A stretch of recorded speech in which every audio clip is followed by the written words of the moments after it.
हैं।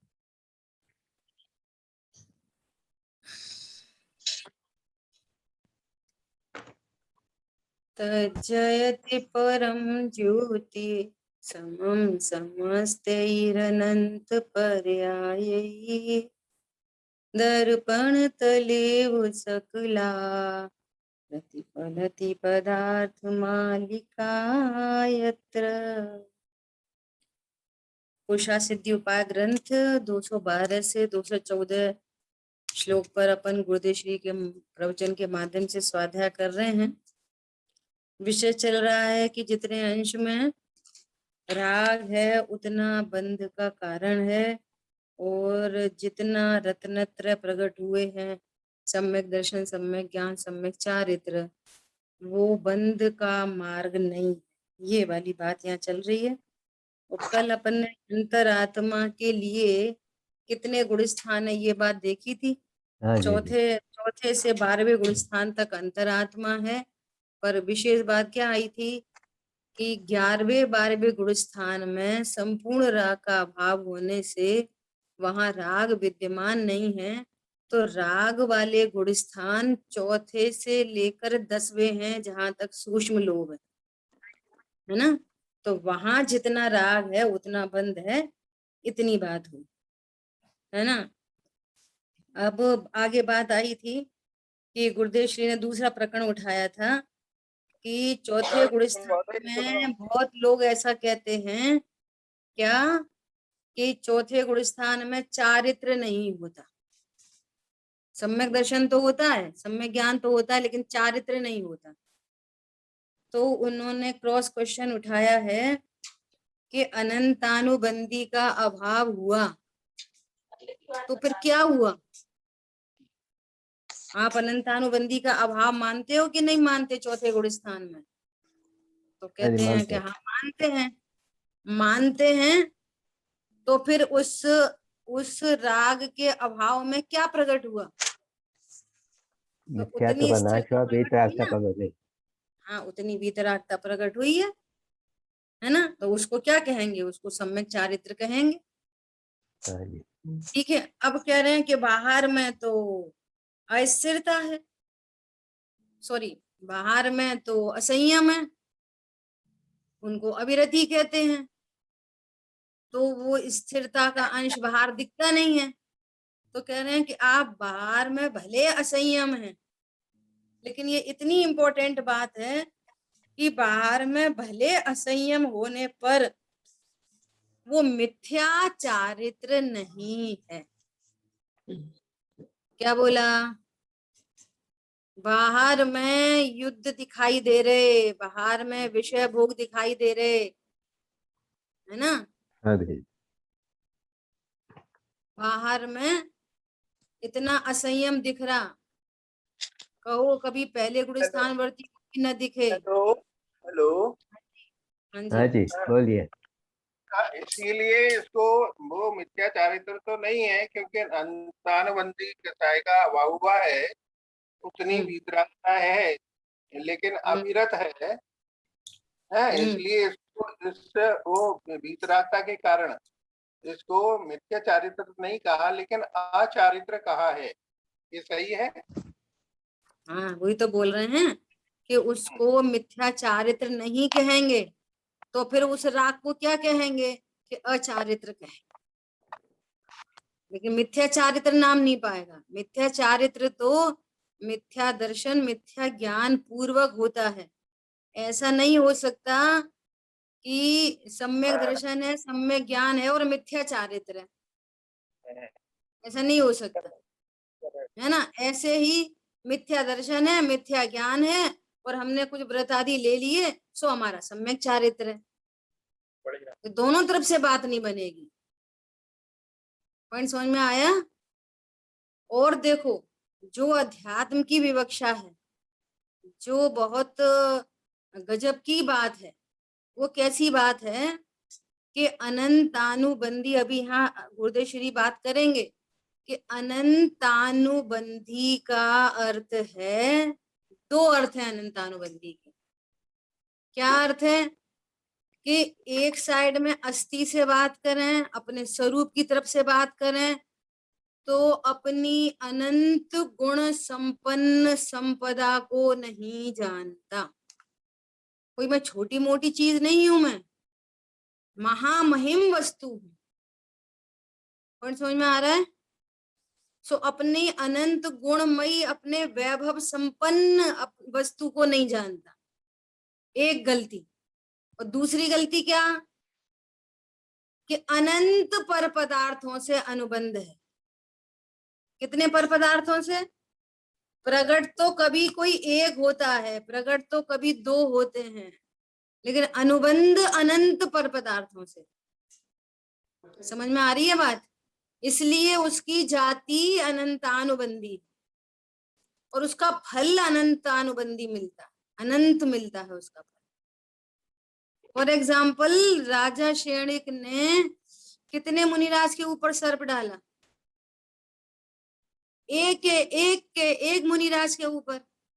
उपसर्ग तो एक मुनिराज के ऊपर करता हुआ दिखाई दे रहा है ना, चर्म चक्षु से तो ऐसे ही देखा, एक मुनिराज के ऊपर उपसर्ग किया, लेकिन वो अनंतानुबंधी। छाती मतलब क्या है?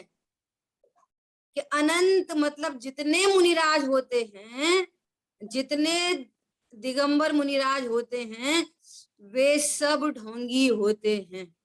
तो अनंत त्रिकालवर्ती मुनिराज की विराधना का फल है। सो नरक का बंधु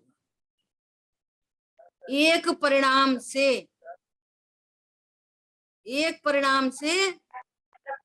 अनंत का बंध होता है। समझ में आ रही है? ये अनंत से अनुबंध, अनंत पर पदार्थ अच्छे और अनंत पर पदार्थ बुरे। ऑक्सीजन अच्छी, कार्बन डाइऑक्साइड बुरी। हमारी बात समझ में? किसी की साउंड आ रही है बहुत, म्यूट कर लें अपने फोन को। समझ आई बात? ये अनंतानुबंधी। अब ये कह रहे हैं कितना बड़ा अपूर्व कार्य हुआ है कि अपने अनंत गुणमयी सत्ता को जाना गया है और अनंत का कनेक्शन कट हो गया है अनंत से। अब उसको अनंत पर पदार्थों का, पर द्रव्यों का, अनंत पर भावों का किसी का स्वामित्व नहीं। Very very important. ये इतना अपूर्व कार्य हुआ है। उसने अपने स्वरूप को साक्षात स्पर्श किया है, साक्षात उस आनंद को देखा है, भोगा है उस आनंद को, अतीन्द्रिय आनंद को। सर्वज्ञ देव के आनंद में और ये मति शुद्ध ज्ञानी अल्पज्ञ के आनंद में कोई क्वालिटी वाइज कोई फर्क नहीं है, फर्क है तो क्वांटिटी का। हरी बात समझ में? एक हाल का जन्मा बालक है ना, उसके गुड़ खिलाओ, हाल के जन्मे बालक को। अभी उसको एक्सप्रेशन कर देना कुछ नहीं आता, परंतु उसका स्वाद उस बालक को आ रहा है और 25-30 साल के पिता को आ रहा है। बोलो क्या फर्क है दोनों के ज्ञान में, उस गुड़ के स्वाद में क्या फर्क है? समझ आ रही बात? इतना अपूर्व कार्य हुआ है। ओहो, मैं त्रिकाली ध्रुव भगवान आत्मा हूं। समझ आई बात? देखो अभी अपन पढ़ते हैं 504 नंबर पेज पे कि अब वो स्वरूपाचरण हुआ, चौथे गुण स्थान में स्वरूपाचरण हुआ। अपन ने पिछली क्लास में उसको क्या नाम दिया था? आगम के अनुकूल सम्यक्त्वाचरण चारित्र। और स्वरूपाचरण चारित्र किसका लक्षण है? सर्व सम्यक चारित्र का लक्षण स्वरूपाचरण चारित्र है। अरे बात समझ में? चाहे वो देश संयम हो, चाहे सकल संयम हो, है ना, जो भी चारित्र है वो सब स्वरूपे चरणम चारित्रम। तो चौथे गुण स्थान में भी स्वरूप का आचरण हुआ है, तो वो स्वरूपाचरण चारित्र। भेद करने के लिए देश संयम, सकल संयम, देश चारित्र, सकल चारित्र भेद करने के लिए उसको क्या नाम दिया? सम्यक्त्वाचरण चारित्र। सम्यक्त्व के साथ होने वाला चारित्र। बाहर से कुछ दिख रहा है कि कुछ नहीं दिख रहा, लेकिन वहां उसकी विद्यमानता है। ये लॉजिक से उसका एग्जिस्टेंस हमारे को भली भांति ख्याल में आता है। ठीक है, देखो सेकंड पैराग्राफ में लास्ट की 4-5 लाइन्स हैं। स्थिरता का अंश विशेष बढ़ा है और बंध का कारण नहीं। दो कषाय का राग रहा वह बंध का कारण है। चट्टे गुड़स्थान में मुनि को सच्चे संत को तीन कषाय के अभाव रूप स्वरूप स्थिरता है, वह बंध का कारण नहीं। जितना संजुलन का राग है वह उसे बंध का कारण। क्लियर? अब इतनी बात सारी चारित्र की तरफ से की। अब ज्ञान की तरफ से कह रहे हैं।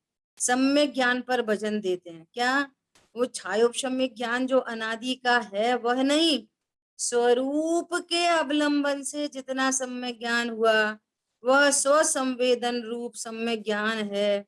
उतने अंश में राग भाव नहीं है, उतने अंश में राग भाव का अभाव होने के कारण कर्म का बंध नहीं। अब ये सम्यक ज्ञान को राग की तरफ से चर्चा कर रहे हैं।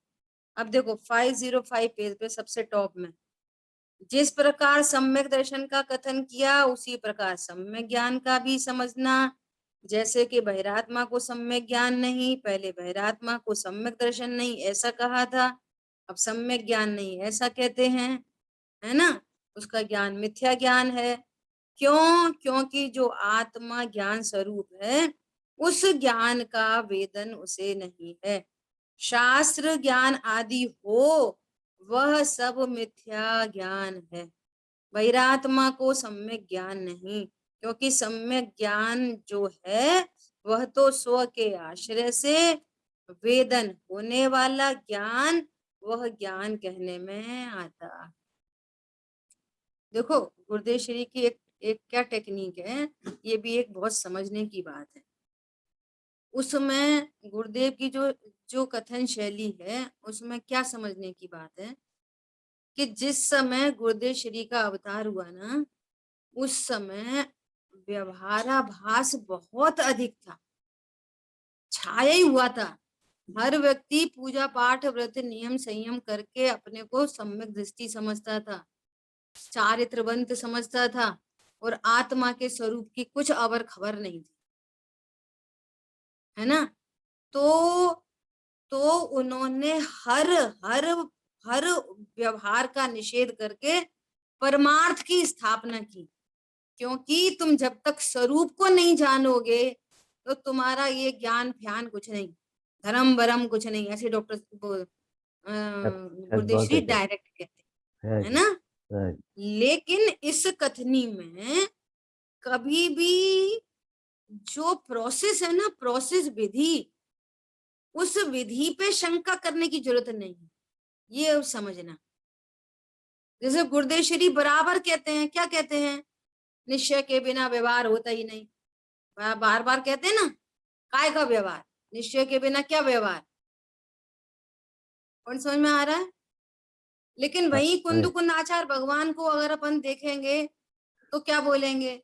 वे भी निषेध करेंगे, लेकिन क्या बोलेंगे? व्यवहार के बिना निश्चय का प्रतिपादन किया नहीं जा सकता। साहब आप कह रहे हो कि व्यवहार अभूतार्थ है, तो फिर व्यवहार से जिनवाणी निबद्ध क्यों है?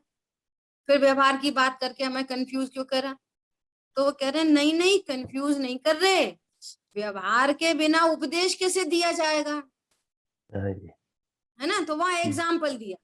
तो वो जो पूर्वचर व्यवहार है ना, जो पूर्वचर व्यवहार, व्यवहार से नहीं होगा, लेकिन पूर्वचर व्यवहार बिना भी नहीं होगा। डायरेक्ट कोई ऐसे आए और अभी सम्यक दर्शन प्रकट करे, ऐसा पूर्व में वो पूरी उतनी विधि बनेगी। क्या विधि बनेगी?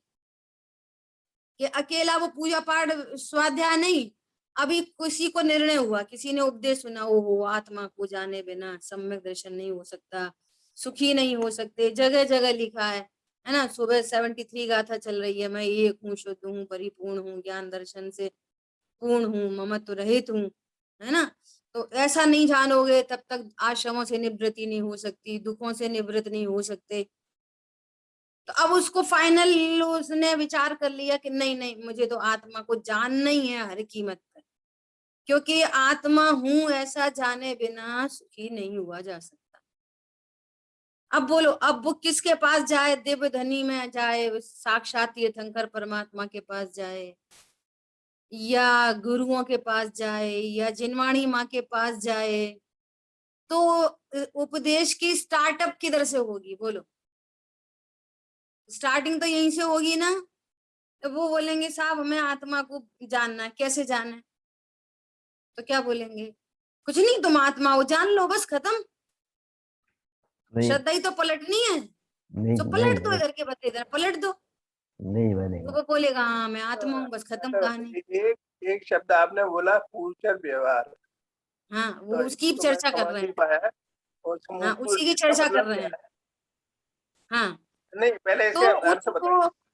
उसको उसको अब वो यही बात आ रही है कि उसको आचार्य देव या दिव्य धनी में भगवान भी क्या उपदेश देंगे कि तुम जानने देखने वाले जीव हो, ये तो बोलेंगे। और जानना देखना तो पर्याय है, वो तो त्रिकाली ध्रुव नहीं है। तो बिना भेद किए वस्तु स्वरूप बताया ही नहीं जा सकता। तो वो भी जब प्रोसेस में आएगा तो भेद पूर्वक ही परमार्थ को समझेगा। लक्षण जाने बिना लक्ष्य को जाना नहीं जा सकता, और लक्षण इटसेल्फ भेद है। लक्षण भेद होता है, लक्षण अभेद नहीं होता, और लक्षण से लक्ष्य जाना जाता है। तो इसका ही नाम पूर्वचर व्यवहार है। क्या व्यवहार है? कि वो ज्ञान में भेद पकड़ में आया। द्रव्य गुण पर्याय के भेद से बताएंगे, द्रव्य पर्याय के भेद से बताएंगे, लक्षण लक्ष्य के भेद से बताएंगे। वो भेद भेद सो व्यवहार, ये पूर्वचर व्यवहार। वो भेद से ज्ञान जान रहा है, तो वो व्यवहार की प्रोसेस में चढ़ गया वो। और व्यवहार व्यवहार के लिए नहीं चल रहा उसका। व्यवहार किसके लिए? परमार्थ के लिए, कि मुझे त्रिकाली ध्रुव जानना है, मुझे देखना है आत्मदेव कैसा है। तो भगवान कह रहे हैं कि लक्षण को जाने बिना तुम लक्ष्य को नहीं जान सकते। इसलिए व्यवहार के बिना परमार्थ नहीं प्रकट होता। सो उसका अर्थ ये नहीं कि व्यवहार कुछ करने धरने की चीज है। भेद को जानकर अभेद को जाना जाता है, ये है पूर्वचर व्यवहार। वो बराबर से देव शास्त्र गुरु के निर्णय में आएगा, ये पूर्वचर व्यवहार। करने धरने की बात नहीं चल रही। मैं तो जानने वाला हूं ना, तो देव शास्त्र गुरु के स्वरूप को जानेगा, छह द्रव्य सात तत्व के स्वरूप को जानेगा, हे गे उपादेय को जानेगा, हे को गौड़ करेगा, उपादेय को प्रकट करेगा, उपादेय का आश्रय करेगा, हे का आश्रय छोड़ेगा। समझ में आ रही है? ये सारी प्रोसेस सिर्फ जानने जानने में चल रही है। और फिर वो पर्यायों को गौड़ करके मैं तो त्रिकाली ध्रुव हूं। तो भेद इसको ज्ञान कहते हैं होता ये पूर्वचर व्यवहार से आता हुआ परमार्थ को प्रकट किया। अब गुरुदेव श्री की क्या शैली है? गुरुदेव श्री कहते हैं व्यवहार से परमार्थ नहीं होगा। ये वाली बात क्यों आती है बार बार? इसलिए आती है कि कोई ऐसा समझे कि मैं तो स्वाध्याय करता हूँ, मुझे तो छह द्रव्य सात तत्व के नाम आते हैं, मुझे तो निश्चय सम्यक दर्शन अपने आप प्रकट हो जाएगा, है ना। और वो अपने ज्ञान को भेद में ही रमाता है, तो उसका निषेध करते हैं गुरुदेव श्री। विधि का निषेध नहीं है यहाँ पर, यह हमेशा ध्यान रखना। क्या बोला? विधि का निषेध नहीं है। क्यों भैया, तुम कहाँ प्लेटफॉर्म पे खड़े खड़े दिल्ली पहुंच जाओगे क्या? तो इसका मतलब ये नहीं है कि तुम्हारे घर में ट्रेन आएगी। प्लेटफॉर्म पे पहुंचो, ट्रेन में चढ़ो। हमारी बात समझ में? ऐसा मलेच्छ की साहब आपने व्यवहार का उपदेश क्यों दिया? भैया मलेच्छ की भाषा में, हे सिंहराज तू सिंहराज नहीं, तू जीवराज है। मैं कैसा जीवराज हूं? देख, जानना देखना तेरा स्वभाव है। आ गया, तुरंत भेद खड़ा होता है। स्वभाव से, लक्षण रूप स्वभाव से लक्ष्य बताते हैं। इस पूरी प्रोसेस का नाम है पूर्वचर व्यवहार, जो परमार्थ के लिए समर्पित। और जो व्यवहार के लिए व्यवहार चल रहा है, तो वो व्यवहाराभास है। टोक उस व्यवहाराभास को टोका जाता है। समझ में आ रही है बात? इसलिए कहीं से कहीं तक किसी कंफ्यूजन की जरूरत नहीं। पॉइंट पकड़ में आया? इसलिए गुरुदेव श्री कहते हैं कि केसर खा के राग हो करते करते कोई परमार्थ वीतरागता प्रकट नहीं होती। ये एंगल है उनका कहने का। सो भली भांति समझे। देखो क्या बोल रहे हैं कि सम्यक ज्ञान जो है वह तो स्व के आश्रय से वेदन होने वाला ज्ञान, वह ज्ञान कहने में आता है। लेकिन स्व का संवेदन होगा कैसे? कैसे होगा स्व का संवेदन? बोलो। द्रव्य गुण पर्याय से वस्तु स्वरूप जाना जाएगा कि नहीं जाना जाएगा? पहले जानना पड़ेगा। जानना ही पड़ेगा।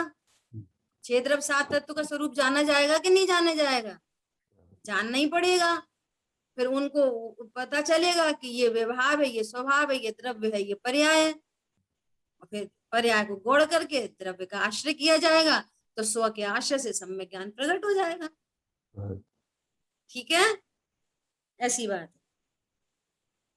देखो जिन शासन में अपेक्षाओं को समझने की बात है, अपेक्षा को समझ के गौड़ कर, मतलब सर्वथा अभाव की बात नहीं है जैन शासन में।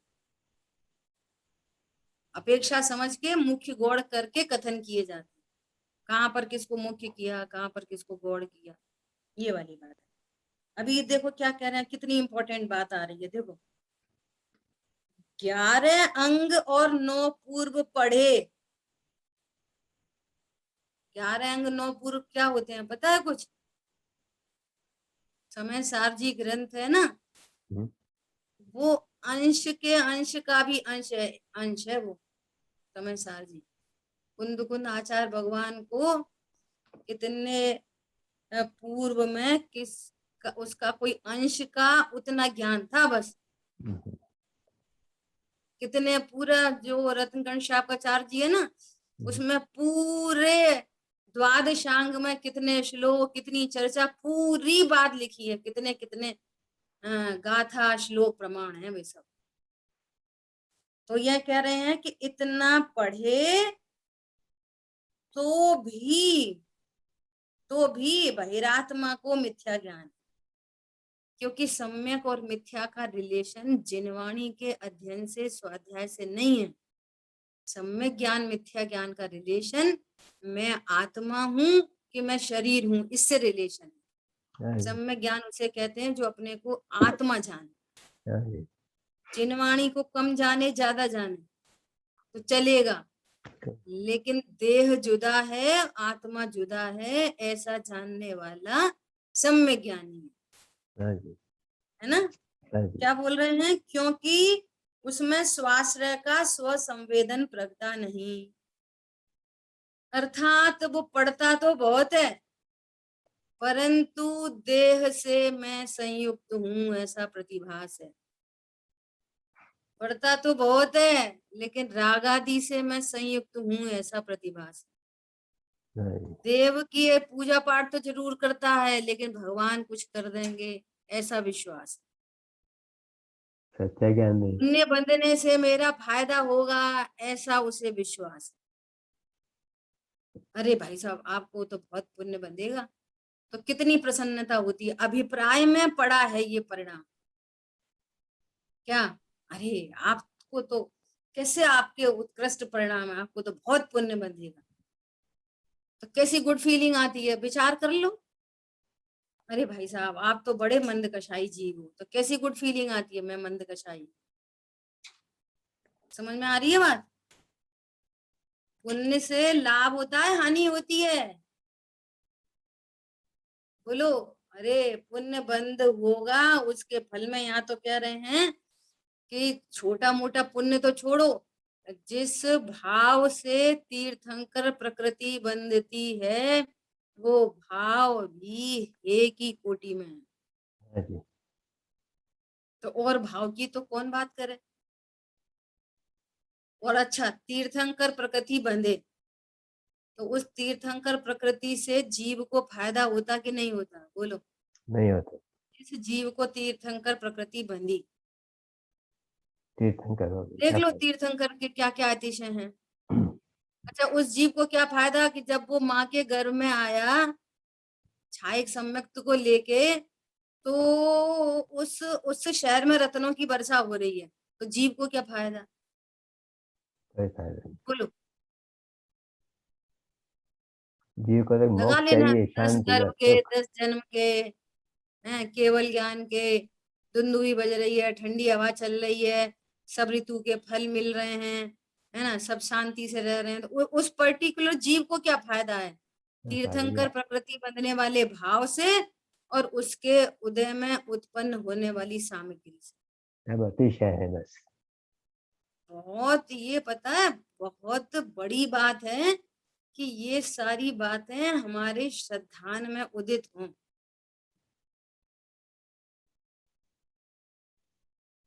पता है मंदिरों में भजन चलते हैं, मंदिरों में भजन, क्या भजन चलते हैं वो शांतनु? पुण्य कमा लो, प्रभु के गुण गा लो, हाँ जी। पुण्य कमा लो, और वो अभिषेक कर लो, पुण्य कमा लो, पुण्य कमा लो। बोलो, यहाँ तो पुण्य कमाने की कोई चर्चा ही नहीं है, ये वस्तु का स्वरूप नहीं है, वस्तु स्वरूप नहीं है, न तो आप चॉइस से पुण्य कमा सकते, और पुण्य की चाह इटसेल्फ मिथ्या दृष्टिपना है। हाँ जी। बोलो, हे तत्व को उपादेय जान रहे हो, मिथ्यात्व है। ये और मिथ्यात्व है।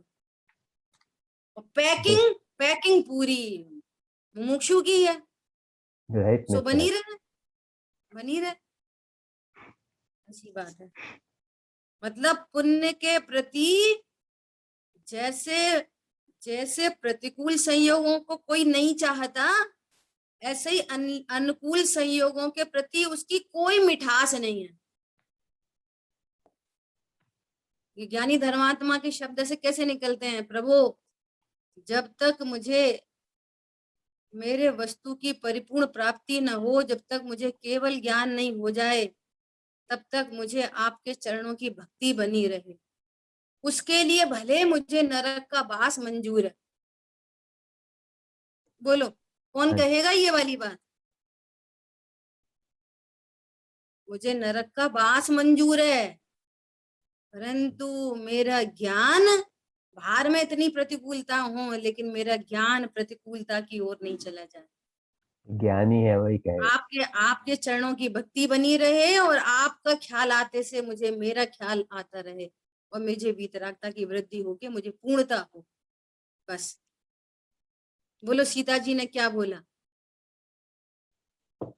कि तुम जैन शासन को नहीं छोड़ देना, क्या फर्क पड़ता है? सीता तो पहले ही छूटी हुई थी, सीता को छोड़ने से क्या नुकसान हुआ? कुछ नहीं। कितनी अलौकिक दृष्टि है, बहुत अलौकिक दृष्टि है। इसका नाम है, ये पूर्वचर व्यवहार इसका नाम है। निर्णय में अलौकिकता आई है, निर्णय में किसी पर द्रव्य के प्रति कोई उसका, गुरुदेव श्री की भाषा में बोलो, कोई आदरणीयपना नहीं है, उसकी महिमा नहीं है चित्त में। अरे और तो छोड़ो, चिंतन की महिमा नहीं है। आज मुझे इतना अच्छा चिंतन चला, चैतन्य प्रभु अच्छा है, चिंतन इटसेल्फ आश्रप तत्व है। आदि बात समझ में, सी अद्भुत बात है।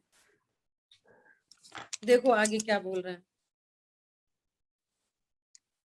फिर से बोल रहे हैं, देखो क्या बोल रहे हैं। ये महासिद्धांत है, पेज नंबर 507 पे कह रहे हैं कि जितने अंश में राग है उतना बंध का कारण है, जितने अंश में वीतरागता है, रत्नत्र है, वे निर्बंध होने के कारण है। कह रहे हैं यह एक महासिद्धांत है, ऊपर ही लिखा है टॉप में, यह एक महासिद्धांत है। जैसे कि बहिरात्मा के मिथ्या चारित्र है ना, जो कुछ पुण्य और पाप मेरे, पुण्य पाप मेरे, शरीर मेरा, ऐसा मानने वाला बहिरात्मा, वो तो अकेला मिथ्या चारित्र है ना, ये मिथ्यात्व। अब कह रहे हैं सम्यक चारित्र रंच मात्र भी नहीं। अब देखो गुरुदेव श्री कैसी बात कह रहे हैं, बहुत गजब की बात कह रहे हैं। लाइट चली गई। है ना। अपन अभी वीडियो ऑफ कर लेते हैं, ऐसी चर्चा करते हैं, ठीक है। छोड़ो, कुछ बात नहीं है, चलो आगे। देखो क्या कह रहे हैं 507 पे, क्या कह रहे हैं, पुण्य पाप मेरे हैं, शरीर मेरा है, पुण्य पाप मेरे हैं। अभी सुनो ध्यान से, जिससे लाभ मानता है उसे अपने से भिन्न नहीं मानता। जब आप पुण्य से लाभ मानोगे, पुण्य से प्रकट होने वाली बाह्य सामग्री को लाभ का कारण मानोगे, तो उससे अभिन्न ही मानोगे, अपने को भिन्न नहीं मान सकते। सारी बात समझ में। कोई कोरोना से लाभ माने तो फिर उसके अभाव का उपाय क्यों करेगा? पॉइंट पकड़ में आ रहा है? हाँ दीदी। ऐसा देखो क्या कह रहे हैं, अरे जैन संप्रदाय में आकर जैन की सत्य बात क्या है वह सुनने को नहीं मिलती। जैन संप्रदाय में जन्म लेना बहुत अलौकिक बात है, बहुत महत्वपूर्ण बात है। कोई बहुत इंपॉर्टेंट काम करने के लिए जन्मे हैं जैन कुल में, खाली खाली रोटी दुकान मकान कपड़ा इसके लिए नहीं जन्मे।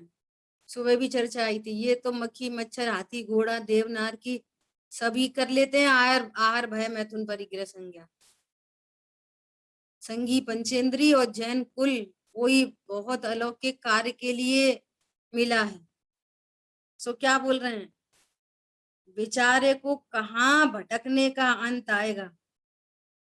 यह तो जैन है, जैन अर्थात वीतराग भाव। जैन अर्थात पंडित साहब ने लिखा है, सच्चा जैन उन्हीं को कहते, ज्ञानी जैन उन्हीं को कहते, आत्म तत्व निहारें जो, आत्म तत्व निर्णय करें जो, आत्म तत्व विचारें जो। जहां पे खड़े हो वहां से समझ लो। आत्म तत्व निहारें जो, ज्यों का त्यों जाने तत्वों को, आत्म में चित धारें जो। ज्यों का त्यों जाने तत्वों को, पुण्य पाप आशब तत्व है, दुख रूप है, दुख के कारण है। उनसे मिलने वाली जो भी संपदा है, जिसको जगत में अनुकूल प्रतिकूल कहा जाता है, वो अनुकूल प्रतिकूल नहीं होती, नहीं होती, नहीं होती, नहीं होती। बार बार बोलो, जब तक कोई परद्रव्य प्रतिकूल भाषित हो रहा है, निर्णय करो परद्रव्य प्रतिकूल नहीं होता। बार बार बोलो, बार बार आगम परक बोलो। जब तक कोई पर पदार्थ अनुकूल नहीं होता, निर्णय करो कोई परद्रव्य अनुकूल नहीं, अनुकूल नहीं, अनुकूल नहीं, अनुकूल नहीं, प्रतिकूल भी नहीं। हाँ, अनुकूल नहीं, प्रतिकूल नहीं। झूठी मन की वृत्ति है ये, आगम के विरुद्ध परिणाम है। झूठी मन की वृत्ति, अनंत पाप बनता है इस परिणाम से, अनंत पाप बनता है। इसका फल अच्छा नहीं, इस विपरीत विचार का फल अच्छा नहीं है। हमारी बात समझ में क्या बोल रहे हैं, जैन शासन वीतराग भाव प्रकट होने के लिए जैन शासन में जन्मे हो, और जैन शासन में आकर भी तुम्हें ये वाली बात सुनने नहीं मिली, कितने अभागे हो।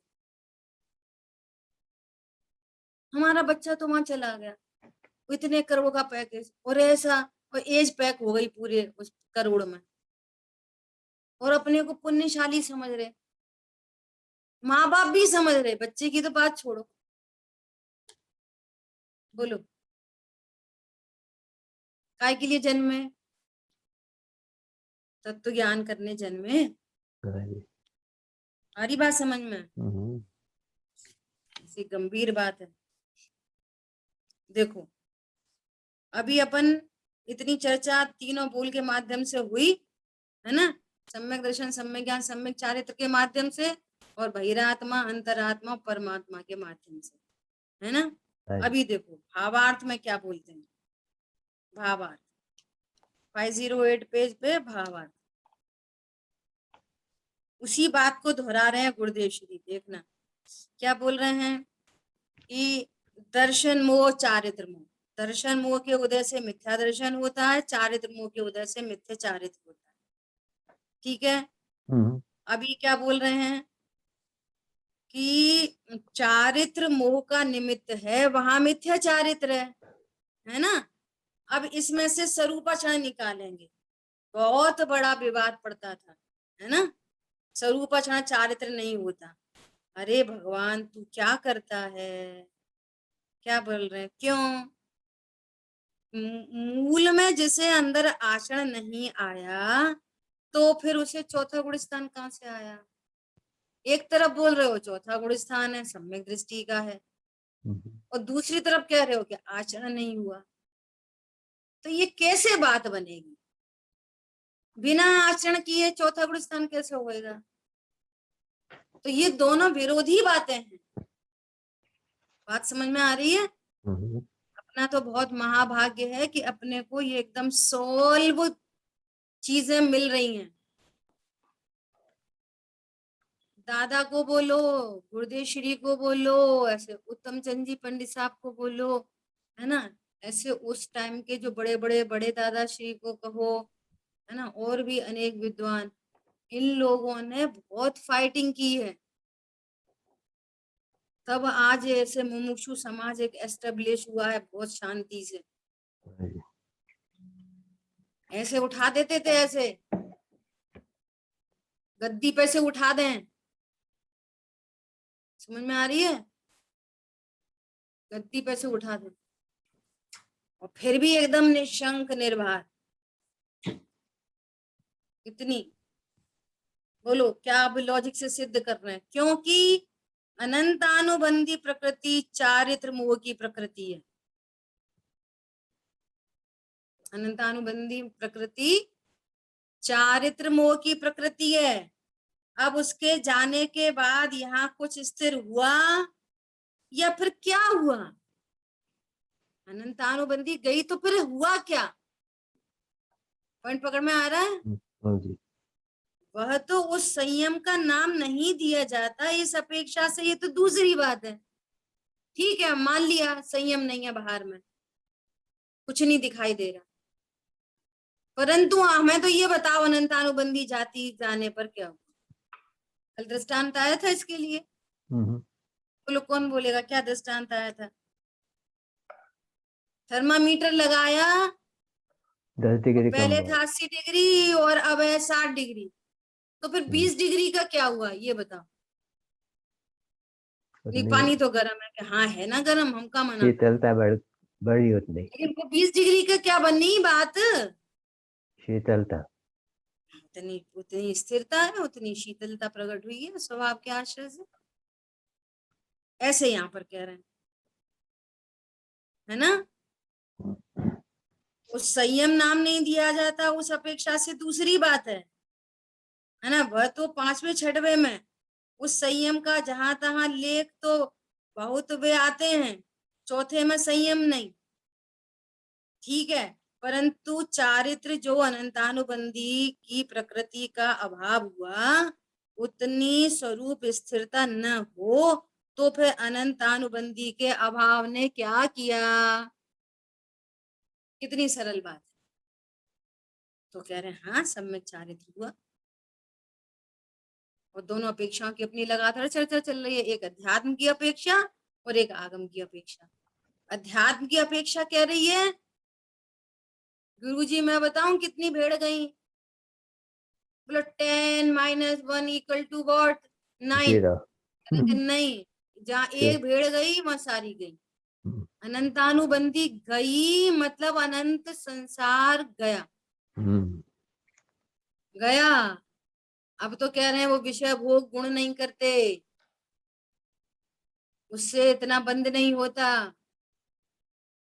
और आगम अपेक्षा से बोलेंगे तो वो कह रहे हैं कि बाहर में तो कुछ नहीं दिख रहा, असंयम ही है। तो दोनों विवक्षाओं को भली प्रकार से समझना चाहिए। आगम की जो अपेक्षा है, करणान योग की जो अपेक्षा है, हाँ, अभी एक कषाय का अभाव हुआ है, 3 कषाय का सद्भाव है, वो उसकी स्वीकृति। और जहाँ अध्यात्म की बात है, अध्यात्म की स्वीकृति। सही बात है। अब प्रत्याख्यान में क्या दम है? कुछ दम नहीं है।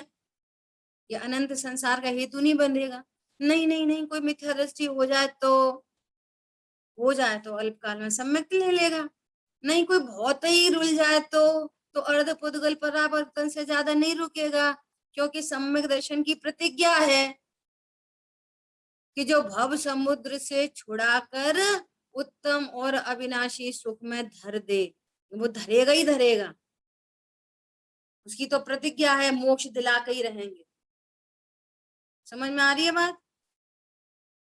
तो अनंत संसार का हेतु नहीं बंधेगा। इतनी बड़ी बात हुई है। ऐसा देखो, दर्शन मोह का पेज नंबर 509 पे ऊपर ही, दर्शन मोह का अभाव होकर सम्यक दर्शन हुआ। अब ये एक बहुत इंपॉर्टेंट चर्चा है, इस पर सब लोग बहुत ध्यान देना। बहुत महत्वपूर्ण चर्चा आ रही है। क्या आ रही है? दर्शन मोह का अभाव होकर सम्यक दर्शन हुआ, वह यहाँ नास्ति से लिया। टोडरमल जी का एक वाक्य है बहुत जबरदस्त। क्या वाक्य है? कि देखो भैया, सम्यक दर्शन होने पर जब पांचों समवाय मिलते हैं तब सम्यक दर्शन होता है, और कर्म के उपशमादि पूर्वक होता है। तो उन्होंने क्या कहा कि वे कर्म के उपशमादि तो स्वयमेव होते हैं, इसमें जीव का कुछ कर्तव्य नहीं। पॉइंट समझ में आ रहा है? अगेन इस अपेक्षा को समझना। उनका कहना यह है कि तुम ये मत विचार करो कि हमें कर्म का उपशम करना पड़ेगा। वहां कर्म की तरफ से आपको निश्चिंत किया, लेकिन उसका इसका कोई गलत अर्थ निकाल के ये करेगा कि कर्म के उपशम जब होंगे ना तभी हमको सम्यक दर्शन होएगा। सो हमारे को कर्म की पराधीनता नहीं है। पॉइंट समझ में आया? ये पूरी जिस पेज पे यही चर्चा की है गुरुदेव श्री। क्या आप सुनो, ऐसे स्वरूप की प्रतीति होकर सम्यक दर्शन हुआ, वह अस्थि से है। अस्थि से क्या कार्यक्रम चल रहा था? जैसे अपन ने पूर्वचर व्यवहार की बात की, वो पूर्वचर व्यवहार होते हुए उसने वो अभी कलश आया था समय सार जी में, पर परिणति को छोड़ता हुआ, भेद के कथनों को तोड़ता हुआ, ऐसा अत्यंत प्रचंड ज्ञान उदय को प्राप्त हुआ है। अत्यंत प्रचंड और अखंड ज्ञान उदय को प्राप्त हुआ है। ये प्रोसेस में आ गया। अब वो पर परिणति को छोड़ दिया उसने कि ये मेरा है। पर द्रव्य को कभी निज रूप नहीं करता, अब स्वभाव का आश्रय चलता है, और स्वभाव के आश्रय वो अंतर जल्प आदि हुए। देवशास्त्र के विकल्प छूट गए, क्षेत्र सात तत्व के विकल्प छूट गए। मैं हूँ आत्मा छू, आत्मा छू, आत्मा छू। अब ये अंतर जल्प चल रहे हैं, मैं परिपूर्ण हूँ, शुद्ध हूँ, है ना। और वे जल्प भी छूट के प्रणति स्वभाव सन्मुख हो गए। पहली बार सम्यक दर्शन प्रकट हुआ। पॉइंट समझ में आया? तो वो जिस समय सम्यक दर्शन प्रकट हुआ उस समय दर्शन मोह का, अभी दोनों काम एक साथ हुए, पर इससे वो नहीं हुआ और उससे ये नहीं हुआ। कथन दोनों प्रकार से चलेंगे। क्या बोला?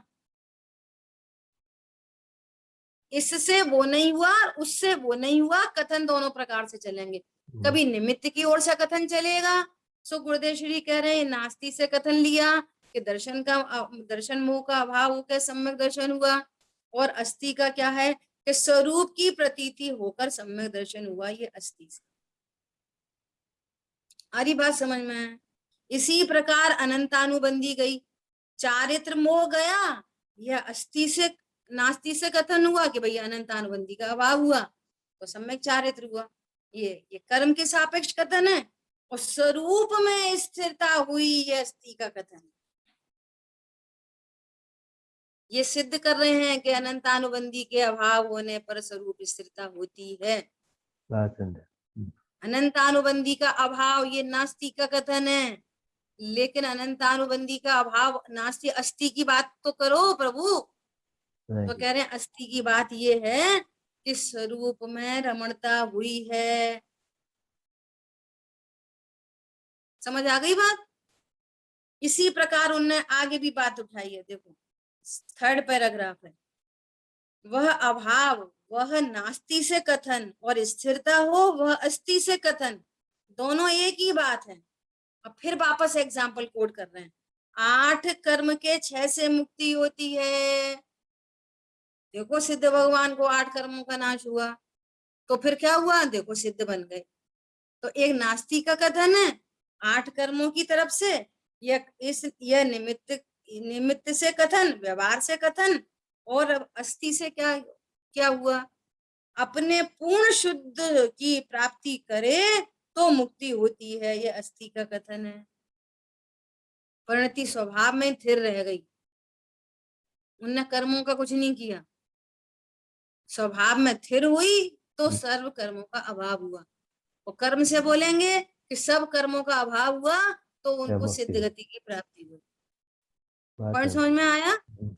अभाव करना नहीं जैसे पड़ा। दोनों साइड से कथन है अस्थि नास्ति से, हाँ, वो निमित्त का कथन है, फिर भी वो दूर का कथन है, ये परमार्थ का कथन है, तो ये निश्चय का कथन है, ये नजदीकी कथन है, वो दूर का कथन है।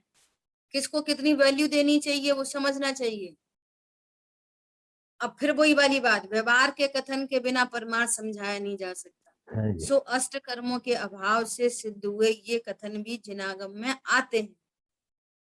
हाँ जी, हमारी बात समझ में? महावीर हाँ। भगवान ने दीपावली वाले दिन अघाती कर्मों का नाश करके वो सिद्ध गति को प्राप्त हुआ, ऐसे कथन किए जाएंगे। हाँ जी, ऐसे ही देखो लास्ट में लिखा है मोह क्षयात, मोह के क्षय से स्वरूप की स्थिरता की और यथा ख्यात प्रकट हुआ, है ना। इस तरह से अपनी चर्चा हुई है। एक दो बातें यहाँ इस प्रकरण में और रहती हैं, फिर शेष चर्चा अपन अगले श्लोक पर करेंगे। ठीक है। ठीक है। हाँ जी, वाणी के ज्ञान से सूझे लोकालोक, सो वाणी मस्तक नमो सदा देत हूँ दो। बोलिए द्वारशांगमयी जिनवाणी माता की जय। जय हो। जय हो। जय जिनेन्द्र। जय जिनेन्द्र।